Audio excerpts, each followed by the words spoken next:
I also didn't film an intro to this video, so this is my trip to London. I went to BST, Hyde Park to watch Bryan. I went to Waterstones and did book shopping. I went to Saucy Books in London, which is the first romance-only bookstore in London. Enjoy! So we just got into the hotel and it's really cool. They upgraded me to like a window room and it's right on the top floor in the eaves. It's so cute. I love these Z hotels. They're really nice. They're kind of like, they're not expensive. They're basic, but like in a really nice way. So I'm super excited. It's gonna be so nice and cozy. Right, I'm gonna go out book shopping now and I'll take you with me. Waterstones in Piccadilly is like my spiritual home. I mean, look at this romantic fiction section. It is insane. There are so many books. I run around here like a kid in a candy store. I basically want to buy, well, everything. Kind of the new releases table here. There's some fun ones. I want to read that one, Golden Summer. I have Destructively Mine, or do I not? I have the first book in that series, so I'm hoping that series is good. But I mean, look at this. You could literally just spend all day. Hooked. Hooked is one of my favourite Emily McIntyre books. I love Emily McIntyre.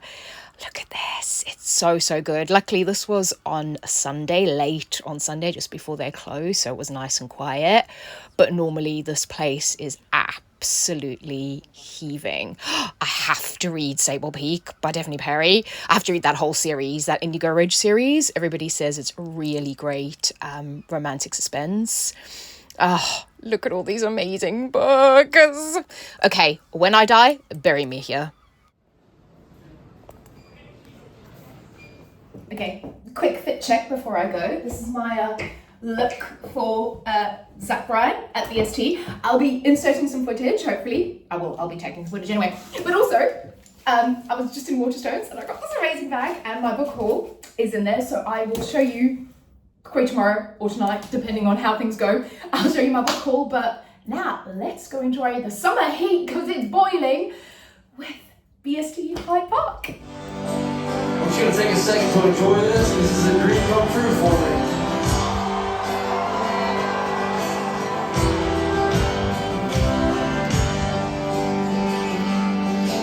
Gather around this table, boy. Bring your shame, I'll lose my voice. Screaming that it rolls in the bones if you could not say. I'll find comfort and comfort.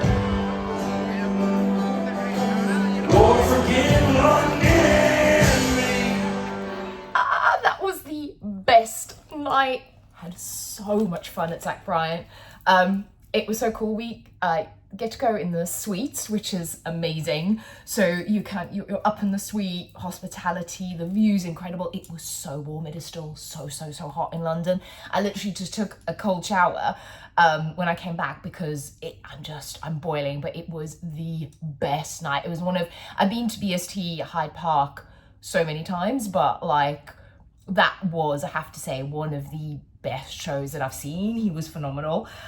So I'm still like trying to come down from the high of the show. It was just so much fun. We had the best time. But I'm gonna like just try to like calm down and read. I'll show you my haul tomorrow, what I got, but I am reading Tenderly I Am Devoured by Lyndall Clipstone. I started reading this on the train on the way up to London. Oh my gosh, it's so beautiful. So it is kind of like in a fantasy world because you have these different kingdoms and you have these different gods that people pray to, but it also is a little bit modern in tone. And our main character, she has just come home because she has actually been thrown out of her university. And we don't know yet what she did wrong exactly. So we're trying to find out what she did wrong. But she's kind of come home to her two brothers, to her family home. And her parents passed away when they were young. And her family has been owing money to, they do like salt mining. So they owe a lot of money to one of the kind of rich families in the area, and their salt mines are kind of drying up. So her two brothers, who have been paying this rich family, don't know where the money's going to come from. And of course, she's been thrown out of university, and I think she was on a scholarship, so she can't kind of go back. And they kind of go, it's really beautiful imagery. They kind of go into this cave to pray to their particular god, and he's kind of like the god of the ocean, like to do with the soul. And he basically says, I'll help you, I'll kind of bring the salt back and I'll bring your prosperity back, but I need Lacrimosa, who is also that name, Lacrimosa as my bride. So he's basically asked for her to be his bride, and she's basically going to get married to like one of the gods of the underworld. It's very Hades and Persephone kind of coded in that sense, but so I've kind of just gotten to that. That's really early on. And then you get chapters from the past where she was friends with the two rich kids, the kids of this family that are very rich and her family owes money to, but they were friends when they were kids. And it sounds like it's a boy and a girl. That sounds like Alistair the boy, Lacrimosa and Alistair may have had something more than friendship. We don't know. So I'm going to continue reading this. It's beautiful. The language is incredible. I am not disappointed so far. Lyndall Clipstone has my heart, and I'll speak to you tomorrow. Headed to Saucy Books in Portobello, London's first romance-only bookstore. It is the cutest thing. The Smut Hut at the top is so much fun. You have to go. This is the Smut Hut. Not film you, I promise.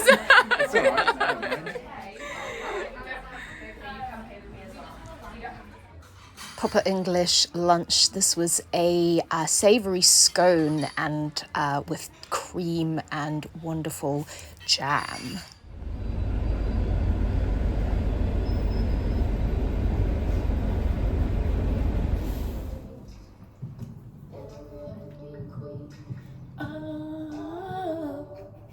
I'm probably going to get dinged for this. I don't have a TV at home. This is amazing. So, hey, I thought I would do... Sorry. Lord, Rose, love a song. Okay, so I thought I would show you my haul from the last few days. So, God, I love hotel bed. Right. So I went to Waterstones, and it was so busy on Saturday. I've never been to Waterstones on a Saturday. I usually go like after work or like on a Sunday, but oh my gosh. Okay, let me turn this volume down. What was that? Okay, so it's never, I mean, it was insane. So I was trying to film, there was just people everywhere.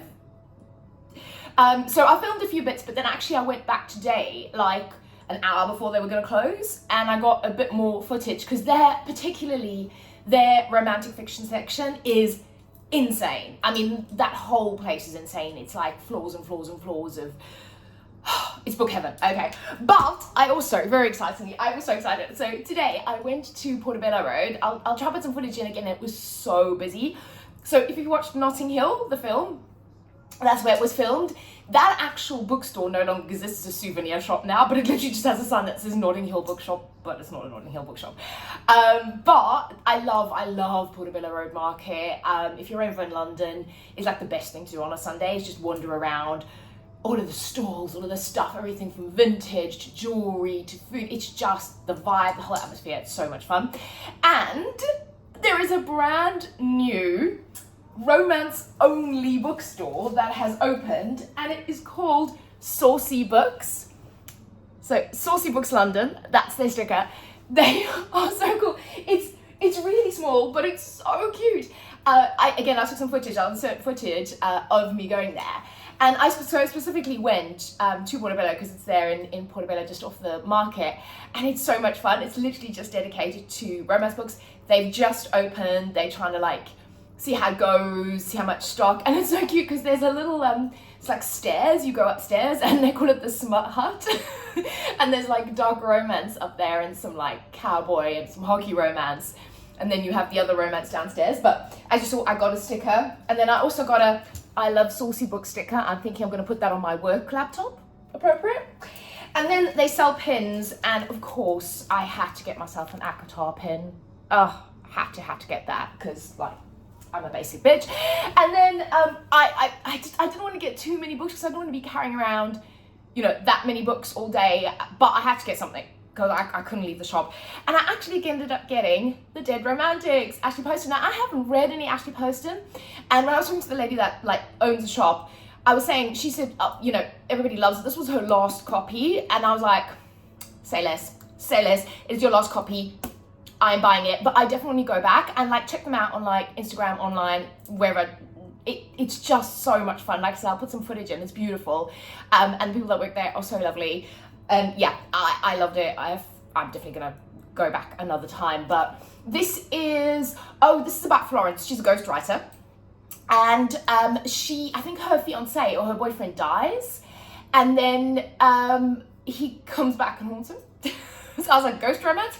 I'm in, yes. And then while I was there in Portobello, there's loads of like secondhand and like vintage stores, and like there's a vintage market. But they also had a Oxfam bookstore, and I don't know if they're the same in like the rest of the world, but in the UK, the Oxfam bookstores are really good. They've got loads of books in them. And I found this one. Now, I will say I'm trying to buy more intentionally. That's why this is actually really quite a small haul for me, because I do find that quite often, particularly, you know, when you go to a secondhand bookstore, like a charity shop, you see something and you buy it because it's there, and you know, it's not going to be there again when you go back 3 weeks later. So I'm trying not to do that, because quite often I unhaul those books. But I kind of went through the whole store. It was a lot of fun, but this one really took my fancy. So this is Heart-Shaped Bruise, and I love the cover, first of all. And it basically says, so our main character, she's awaiting trial at the Archway Young Offenders Institute. And Emily, which is FMC's name, she's going to tell her side of the story for the first time, which intrigues me. I love that when somebody's like being done for a crime and you don't really know, and they're going to like tell you their side. And it says, they say I'm evil. The police, the newspapers, the girls from school who side on the 6 o'clock news and say they always knew that there was something not quite right about me. And everyone believes it, including you. But you don't know. You don't know who I used to be, who I could have been. Sometimes I wonder if I'll ever shake off my mistakes and I'll just carry them around with me forever like a bunch of red balloons. I was like, oh, that sounds interesting. I've read like a couple of things where you have that trouble. I think in my like wrap up for this month, for June, I read The Silent Patient, and that was the same thing, right? So she got done for killing her husband. She was in a mental institution, but she wasn't saying anything, and the psychiatrist was trying to get her to tell her story. So this was actually in the like YA section, which, I mean, I'm not sure if that's very YA, but maybe because it's girls at school, but it sounds incredible. Then, I'll show you my merch from BST. So I got my mug, Hyde Park. So, yeah, had to get my BST. And then, I mean, first of all, the very lovely lady at Waterstones very kindly gave me, I fall just to watch you fly. Isn't that amazing? Okay, then, drum roll please, my haul. Okay, again, I was trying, you could literally spend your entire salary in there. It is amazing. But I was trying not to spend too much money. So, I've got a bit of a theme of dead romance. So I bought Romance is Dead by Katie Baum. This has just come out. So I was like, it's just come out. It sounds really good. So and it's also, one of my favorite tropes as well is books about horror films or horror novels. And this is Scream Queen Quinn has had it with horror movies. After years of Hollywood's favorite final girl, she's sick of the tabloids and the off-screen drama, so she's decided one last film before quitting for good. All that stands in her way is her leading man, Teddy James, reality TV star and renowned playboy. Teddy has looks to kill for, but absolutely no talent, aka Quinn's worst nightmare. That's until they stumble, literally, across a dead body on set. Everyone believes it's a tragic accident, but Quinn is not convinced, so she offers Teddy a deal, acting lessons in exchange for his help investigating, and as Teddy and Quinn dig deeper, she begins to wonder what's most at risk, their lives or her heart. Sounds so good. So yes, I couldn't resist that. Then, this is one that I've been wanting to read for ages. I hear so many people that I love, like I think Mariana and Larry are obsessed with this book, and like I trust those two with my life when it comes to recommendations. So Birthday Girl by Penelope Douglas. I just have to read it. This is taboo because he's her ex-boyfriend's father romance. So age gap romance. but also how summer readers are. I'm like, I have to read that now in the summer, so that's going to be read on the balcony soon. God, it's hotter than hell in here. I mean, when I say it's hot, I mean it is hot. London, literally, I mean, last night at St. Bryan, it was like 10 o'clock and it was still sweltering. We were so lucky we were in the suite, so you would just like, you would leave the terrace, close the door and just stand under the aircon because it was so hot, but it's very hot. I've got the aircon in on the room, but it's not doing anything. Then I picked up this, so sometimes they do this buy one get half price, which is also a really nice deal, particularly on the newer books, and I've been dying to read this. Okay, so this is They Never Learn by Lane Fargo. Now, The Favourites by Lane Fargo is one of my all-time favourite contemporary, and I think I forgot, I keep thinking I read it longer. Did I read it at the end of last year? I have the memory of a goldfish. Literally, I'm in my bowl, swirling around. Forget what I did 5 seconds ago. Anyway, The Favourites by Lane Fargo, which I think I didn't mention in my mid-year wrap-up. I loved that book. And that was about ice skating, ice dancing. Who knew I loved ice dancing so much? Kind of like really messy romance. This, I believe, is like a thriller. It's a feminist revenge thriller, and I think it's about a teacher at the school. So again, it has that sort of dark academia leaning, which I like. And right now I'll read anything Lane Fargo. And people, this has been out in the States, I think, for ages, and we just never had it in the UK. We could not get our hands on it. And I literally saw this on the table. I think it's just been released here in the UK. And I was like, I think there was like 2 left. I may have trampled a little old lady to get it. But there you go.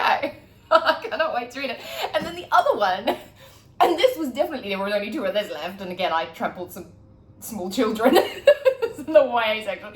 And this is The Thrashers by Julie Soto. Now, I cannot wait for Rose in Chains. That comes out in like, like in 2-3 days. I keep checking the website to see if it's, because sometimes Waterstones put it on there early, but yeah, it's literally awaiting publication in the next couple of days. But this is The Thrashers. This is one of her other books, and it says, this is, Jodie never asked to be a thrasher, a member of the high school elite, but Jodie has been best friends with Zach Thrasher her whole life, and that means she's branded a thrasher by the rest of the school. So that is, okay, here's the thing about me. I love high school drama, like Gossip Girl, the original. Let's not talk about the remake. That was terrible. The original Gossip Girl series, like, The OC, like all of those, Beverly Hills 90210. We got everything late in South Africa, and I remember getting obsessed when I was young, when I was like a kid, with Beverly Hills 90210. But like, rich kid, toxic, you know, made in Chelsea drama, I love that. I think because, again, growing up in Africa, we didn't have that kind of like cheerleaders and jocks, and that sort of school thing we didn't have that kind of school culture. It was just you went to school and you did your work and you go home. But anyway, so that was such an aside, but let's go back to the book. But being a thrasher isn't worth dying for, except apparently it was to Emily Mills, sweet but intense Emily, whose fixation on Zach brought her close to the in crowd, but never close enough.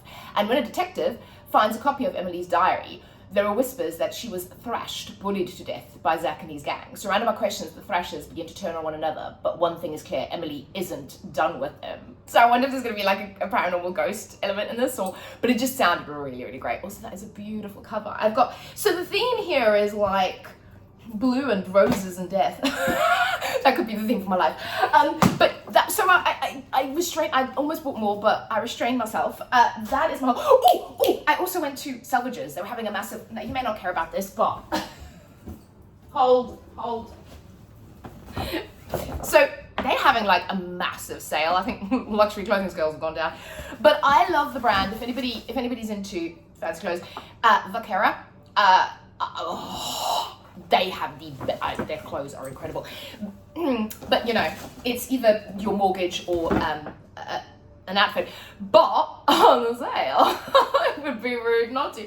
So I got myself these incredible, I'm gonna have to do a try on at some point, but look at these. They are like, they're high-waisted, they're like super high-waisted, but they do the best tags. I mean, seriously, look at that massive Vaquera tag. They are high-waisted, but they're also incredibly baggy, and I love like low crotch, super baggy, and they've got like the Vaquera V's all over them. Oh, they are so amazing. Please return to 544 Park Avenue in New York. Yes, please return me to New York. Thank you and good night. But that was my haul. And I will speak to you all later. Bye. If you're a hotel member, you get free cheese and wine every night. Ah, yes.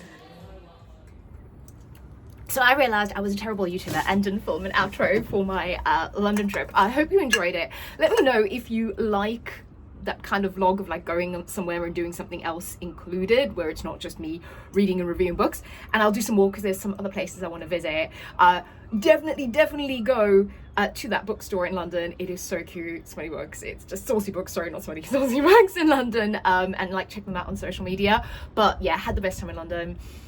I will properly review Tenderly I'm Devoured in the next vlog, where I'm actually reading new releases. I've got Silver Elite coming up. I've got a whole bunch of books coming up in that, and I'll be talking about those. So yeah, let me know if you enjoyed it and if I should do more, and leave me a microphone emoji if you got to the end of this video.